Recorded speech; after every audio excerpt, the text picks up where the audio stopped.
चलिए अगला क्वेश्चन हम लोग देख लेते हैं। अगला क्वेश्चन है, यदि किसी आवश्यक तत्व के कारण विहितकारी तथ्य अभी अपूर्ण है परंतु भविष्य में पूर्ण होने के योग्य है, तो ऐसा स्वामित्व क्या होगा, ये पूछा गया है।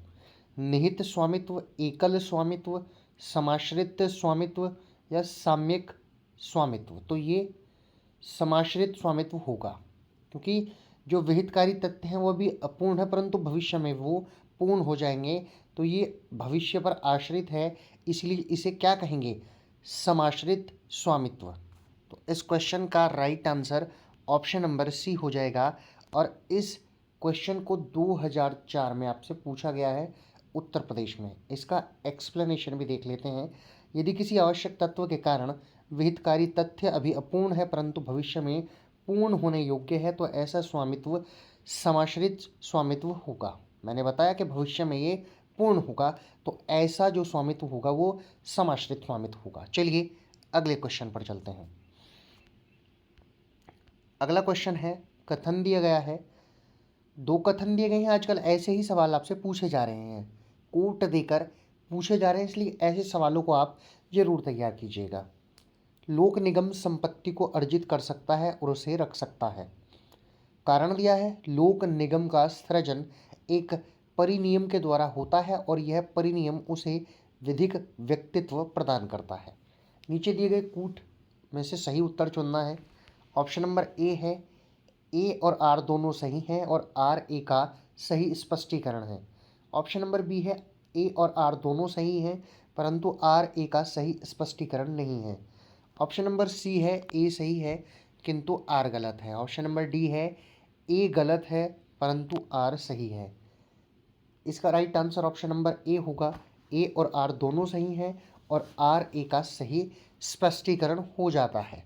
चलिए, इस सवाल को 2009 में पूछा गया है उत्तर प्रदेश की परीक्षा में, आप देख सकते हैं। अब इसका एक्सप्लेनेशन भी हम लोग देख लेते हैं। कथन ए और आर दोनों सही हैं तथा आर ए का सही व्याख्या है या सही स्पष्टीकरण है। किसी भी लोक निगम का सृजन एक परिनियम के अधीन होता है और यह परिनियम उसे विधिक व्यक्तित्व प्रदान करता है। लोक निगम संपत्ति का अर्जन कर सकता है और उसे अपने विविध प्रयोजनों के अंतर्गत रख सकता है। चलिए अगले क्वेश्चन पर चलते हैं। स्वामित्व के संबंध में सर हेनरी मैन द्वारा निम्नलिखित में से कौन सा सिद्धांत प्रतिपादित किया गया है। ऑप्शन नंबर ए चिरभोग सिद्धांत, ऑप्शन नंबर बी अभाव का सिद्धांत, ऑप्शन नंबर सी सामुदायिक दायित्व का सिद्धांत या ऑप्शन नंबर डी नियंत्रण सिद्धांत। तो आपको बताना है कि जो सर हेनरी मैन है उनके द्वारा कौन सा सिद्धांत इन सिद्धांतों में से दिया गया था। चार सिद्धांत आपके सामने हैं। इसका राइट आंसर है ऑप्शन नंबर सी। इस सवाल को आप देख लीजिए कि ये कितनी बार पूछा जा चुका है। उत्तराखंड और यूपी में 2003 में 2 बार, 3 बार, 2005 में, 1999 में और 2003 में फिर से। यानी आप कह सकते हैं कि इस सवाल को बहुत सारी परीक्षाओं में कम से कम 6 बार इसको पूछा जा चुका है। इसका राइट आंसर हो जाता है option number C. Sir Henry Maine ने सामुदायिक दायित्व का जो सिद्धांत है उसका प्रतिपादन किया है। इसका थोड़ा सा एक्सप्लेनेशन भी हम लोग देख लेते हैं। ऐतिहासिक विचारधारा के संस्थापक सर हेनरी मैन ने स्वामित्व के सिद्धांत में सामुदायिक दायित्व सिद्धांत का प्रतिपादन किया है। तो आपसे ऐसे भी पूछा जा सकता है कि ऐतिहासिक विचारधारा के संस्थापक कौन थे। आप सर हेनरी मैन लिखेंगे। चलिए अगले क्वेश्चन पर चलते हैं। निम्नलिखित में से किसने कहा था कि स्वामित्व एक निश्चित वस्तु पर ऐसा अधिकार है जो उपयोग की दृष्टि से अनिश्चित, व्ययन की दृष्टि से अनिर्बंधित और अवधि की दृष्टि से असीमित है। Option A Salmond, B Markby, C Austin, D Hay. तो इसका राइट आंसर है ऑप्शन नंबर सी। ये कथन ऑस्टिन का है। इस सवाल को उत्तर प्रदेश की परीक्षा में लगभग 5 बार पूछा गया है, देख सकते हैं आप। 5 बार इस सवाल को पूछा गया है। विधि शास्त्री, ये विधि शास्त्री नहीं शास्त्री है, विधि शास्त्री ऑस्टिन ने स्वामित्व को परिभाषित करते हुए कहा है कि स्वामित्व एक निश्चित वस्तु पर ऐसा अधिकार है जो उपयोग की दृष्टि से अनिश्चित, व्ययन की दृष्टि से अनिर्बंधित और अवधि की दृष्टि से असीमित है। तो इसका राइट आंसर हो जाएगा ऑस्टिन, जो कि दिया गया था ऑप्शन नंबर सी में। चलिए अब अगले क्वेश्चन की तरफ चलते हैं। अगला क्वेश्चन है, निम्नलिखित में से कौन से ऑस्टिन द्वारा स्वामित्व की दी गई परिभाषा में सम्मिलित है या परिभाषा से सम्मिलित है? ऑप्शन नंबर ए, किसी वस्तु पर पूर्ण नियंत्रण। ऑप्शन नंबर बी, चिरभोग की दृष्टि से अनिश्चित। ऑप्शन नंबर 3, अवधि की दृष्टि से असीमित। या चौथा पॉइंट दिया, वस्तु का स्वामी के रूप में धारण करने का आशय। तो ये चार जो परिभाषा में सम्मिलित जो कारक हैं उन कारकों को दिया गया है। आपको सही उत्तर चुनना है कि इनमें से कौन कौन से ऑस्टिन ने जो स्वामित्व की परिभाषा दी है उसमें सम्मिलित हैं। 1, 2 व 3, 1, 3 व 4, 2, 3 व 4 या 1, 2, 4। इसका राइट आंसर है ऑप्शन नंबर सी, 2, 3 एवं 4। चलिए अगले क्वेश्चन पर चलते हैं। उससे पहले ये देख लेते हैं कि इसको यूपी पीसीएस में पूछा गया है 2008 में। इसका एक्सप्लेनेशन भी देख लेते हैं। विधि शास्त्री ऑस्टिन के अनुसार स्वामित्व एक निश्चित वस्तु पर ऐसा अधिकार है जो उपयोग की दृष्टि से अनिश्चित, व्ययन की दृष्टि से अनिर्बंधित और अवधि की दृष्टि से असीमित है। यानी आप उसे अनिश्चित है, जितना चाहे उपयोग कर सकते हैं। अगर आपके स्वामित्व वाली वस्तु है आप उसको कितना भी खर्च कर सकते हैं, कोई बाधा नहीं है। और अवधि की दृष्टि से वो आपके पास असीमित समय तक है, जब तक आप उसका प्रयोग करना चाहें। ये कहना ऑस्टिन का है। चलिए आगे चलते हैं। सभी मामलों में स्वामित्व की विषय वस्तु एक अधिकार होता है। निम्नलिखित में से किस विधि शास्त्री का उपयुक्त विचार या मत था? Option A, Salmond. B, Holland. C, Paton. या डी, मेलनोस्की। तो इसका right answer option number A हो जाएगा। ये विचार, ये मत सामंड का था। चलिए इस सवाल को अब आगे देख लेते हैं। ये यूपी लोअर परीक्षा में 2003 में पूछा गया है। अब सामंड के बारे में थोड़ा जान लेते हैं। सामंड ने इस परिभाषा, इस मत के बारे में, इस वक्तव्य के, इस सिद्धांत के बारे में क्या कहा है? सामंड ने स्वामित्व के बारे में कहा है कि स्वामित्व सर्वाधिक व्यापक अर्थ में एक व्यक्ति और किन्हीं अधिकारों के जो उसमें निहित है बीच संबंध को लक्षित करता है। इस अर्थ में जिस बात का कोई मनुष्य स्वामित्व रखता है वह सभी मामले में एक अधिकार है।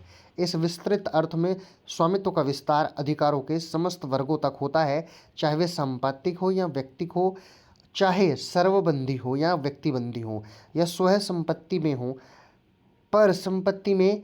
और यह न केवल कठोर अर्थ में अधिकारों को ही लागू होता है, अपितु स्वतंत्रताओं, शक्तियों और उन्मुक्तियों पर भी लागू होता है। ये कहा है सामंड ने। अधिकार या कब्जे की परिभाषा को बहुत ज़्यादा पूछा जाता है, इसलिए इन परिभाषाओं को भी आप बड़े ध्यान से कीजिए। अगले क्वेश्चन पर चलते हैं। निम्नलिखित मामलों में से कौन विधिक व्यक्ति से संबंधित नहीं है? Option number A, Daimler company बनाम कॉन्टिनेंटल टायर कंपनी। सोलोमन बनाम सोलोमन एंड कंपनी लिमिटेड। इनरी कोहेन कैम्पेबल बनाम पेंडिंगटन कॉरपोरेशन। तो इसका right answer option number C हो जाएगा, इनरी कोहेन। चलिए, ये उत्तराखंड में पूछा गया है और इनरी कोहेन का वाद विविध, माफ़ कीजिएगा, इनरी कोहेन का वाद विधित है कब्जे से संबंधित निर्णित वाद है। यानी ये जो वाद है वो कब्जे से संबंधित है। इनरी कोहेन, ये आपको चार वाद दिए गए थे, जिसमें से option number C right answer है। ये संबंधित है, विधित है कब्जे से। अगला क्वेश्चन, एकल निगम की अवधारणा के संबंध में किसने कहा है कि जीवित व्यक्ति आता है, जाता है, परंतु विधि की यह कृति सर्वदा एक सी रहती है? ये किसने कहा है? Option number A, Maitland. B, Salmond. C, Blackstone. या डी, सेवनी। तो ये option number B right answer हो जाएगा। ये सामंड ने कहा है। इस क्वेश्चन का option number B right answer हो जाएगा। इसको कितनी बार पूछा गया है? उत्तर प्रदेश की परीक्षा में 2 बार पूछा गया है। इसका जो है हम एक्सप्लेनेशन भी देख लेते हैं। विधि शास्त्री सामंड का कथन है कि जीवित व्यक्ति आता है, जाता है, परंतु विधि की यह कृति सर्वदा एक रहती है। एकल निगम क्रमवर्ती व्यक्तियों की एक नियमित श्रृंखला है। ये कहना है सामंड का। अगले क्वेश्चन पर चलते हैं। अगला क्वेश्चन है, समष्टि निगम का गलत उदाहरण है? भारत का राष्ट्रपति, भारतीय रिजर्व बैंक, जयपुर विश्वविद्यालय या नगर निगम अजमेर। तो इसका सही आंसर है ऑप्शन नंबर ए, समष्टि नियम का गलत उदाहरण है वो है भारत का राष्ट्रपति। इस सवाल को पूछा गया है राजस्थान की परीक्षा में 2008 में। चलिए इसको थोड़ा समझ लेते हैं।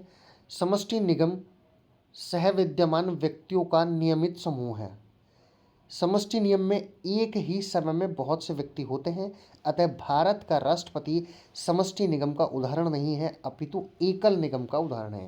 क्योंकि भारत का राष्ट्रपति एक होता है, इसलिए एकल निगम का उदाहरण हो जाएगा। चलिए अगले क्वेश्चन पर चलते हैं। इंग्लैंड में सम्राट की विधिक स्थिति क्या है? समष्टि, एकल, न समष्टि निगम न एकल निगम, राजा विधिक व्यक्ति नहीं है। तो इसका राइट आंसर है एकल निगम, क्योंकि जैसे भारत में राष्ट्रपति एक है, ऐसे ही इंग्लैंड में सम्राट एक है। इस सवाल को पूछा गया यूपी लोअर परीक्षा में 2003 में। एक्सप्लेनेशन देख लेते हैं। ब्रिटेन के सम्राट की विधिक स्थिति निगम की है। एकल निगम क्रमवर्ती व्यक्तियों की निगमित श्रृंखला होती है।